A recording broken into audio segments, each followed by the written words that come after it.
여러분, 지금 주변을 한번 둘러보시겠어요? 이 책상, 손에 든 컵, 심지어 우리가 숨쉬는 이 공기까지 이 모든 건 대체 뭘로 이루어져 있을까요? 오늘 바로 그 물줄의 가장 깊은 곳으로 함께 떠나보겠습니다. 이건 정말 오래된, 어쩌면 인류 역사상 가장 근본적인 질문일지도 모릅니다. 세상은 정말 무엇으로 만들어졌는가? 바로 이 궁금증에서 철학도 과학도 시작된 거죠. 자, 이 엄청난 질문에 대한 답을 찾아가는 데 있어서 우리에게 가장 강력한 도구가 되어주는 게 바로 화학입니다. 화학은요, 물질이 도대체 뭐고 또 어떻게 변하는지 그 비밀을 파헤치는 학문이니까요.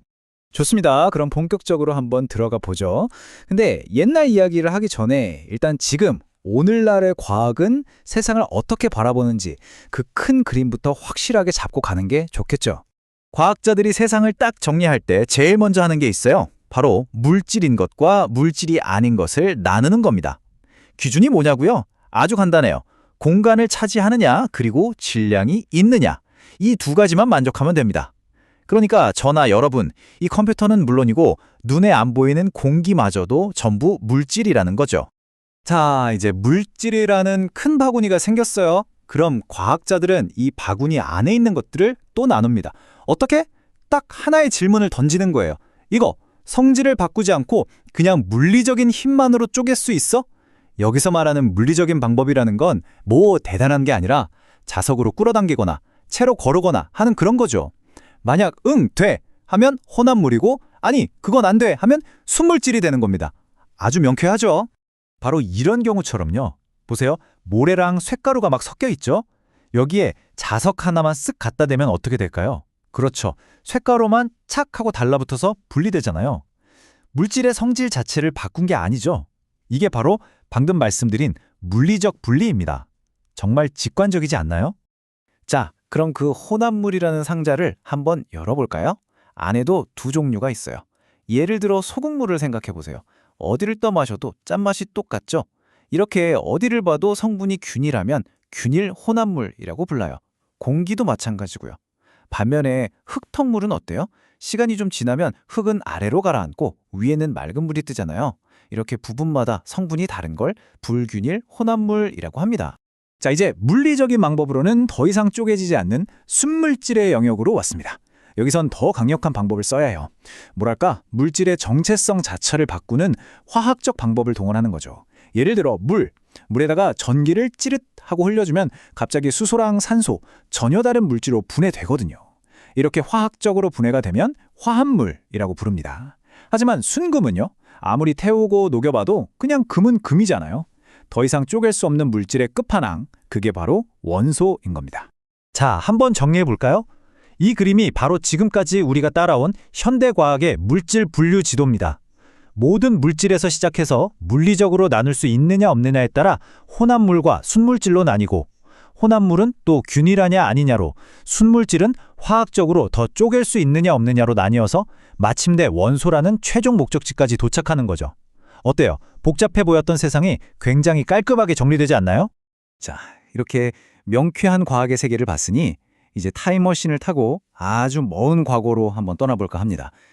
이런 실험 도구 하나 없던 시절, 옛날 철학자들은 과연 이 세상을 어떻게 이해하려고 했을까요?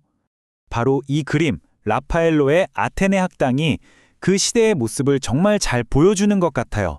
저기 모여있는 사람들을 보세요. 이 사람들은 비커나 플라스크 대신 자신의 머리와 눈, 그리고 날카로운 논리를 무기 삼아서 세상의 본질에 대해 뜨겁게 토론했던 겁니다. 그 위대한 탐구에 첫 발을 뗀 사람 중 한 명이 바로 탈레스입니다. 탈레스는 생각했어요. 가만 보자. 물은 얼음이 되기도 하고 끓이면 수증기가 되어 사라지기도 하네?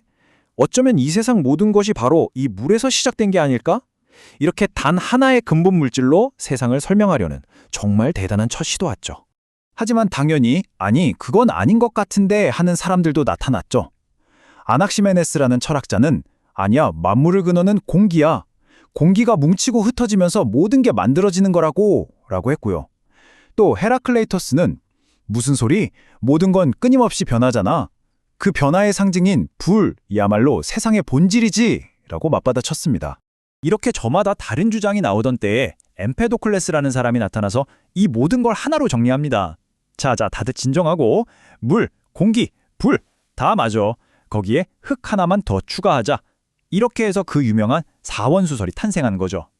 그리고 이 사원소가 사람의 힘으로 서로 합터지고 미움의 힘으로 서로 멀어지면서 이 세상 모든 것을 만들어낸다고 설명했어요. 정말 놀랍게도 이 아이디어가 무려 2000년 동안 서양 세계를 지배하게 됩니다. 자, 그런데요. 같은 시대의 지구 반대편, 동양에서는 세상을 완전히 다른 렌즈로 바라보고 있었습니다. 그리스가 사원소에 집중할 때 동양에서는 오행이라는 시스템으로 세상을 이해했죠. 이 표를 좀 보세요. 목, 화, 토, 금, 수. 이 5가지 기운 혹은 원리가 바로 오행입니다. 근데 이게 단순히 물질 5개를 나열한 게 아니에요. 색깔, 방향, 계절, 행성까지.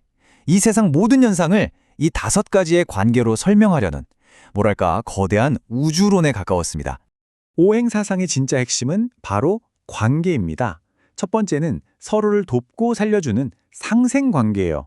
한번 따라가 볼까요? 물이 나무를 자라게 하고 그 나무는 불을 피우는 땔감이 되고 불이 타고 남은 재는 흙이 되며 흙 속에서는 금속이 만들어지고 금속 표면에는 물방울이 맺히죠. 이렇게 끝없이 순환하는 거예요. 하지만 좋은 관계만 있는 건 아니죠. 서로를 견제하고 이기는 상극관계도 있습니다. 물은 불을 꺼버리고 불은 쇠를 녹이고 쇠로 만든 도끼는 나무를 베고 나무는 흙의 양분을 빨아들이고 흙은 둑이 되어 물을 막아섭니다. 바로 이 상생과 상극, 즉 도와주고 견제하는 두 힘이 균형을 이루면서 세상이 안정적으로 돌아간다고 본 거죠. 네, 지금까지 우리는 완전히 다른 두 세계를 여행했습니다. 하나는 현대 과학의 분류법, 또 하나는 고대의 철학적 세계관이었죠. 그럼 도대체 이 둘의 가장 근본적인 차이는 뭘까요? 뭐가 이 둘을 이렇게 다르게 만들었을까요? 핵심은 바로 질문의 종류에 있습니다. 고대 철학은 왜를 물었어요. 세상은 왜 이렇게 조화롭게 존재하는가? 같은 큰 그림과 의미를 찾으려 했죠. 반면에 현대화학은 어떻게를 묻습니다.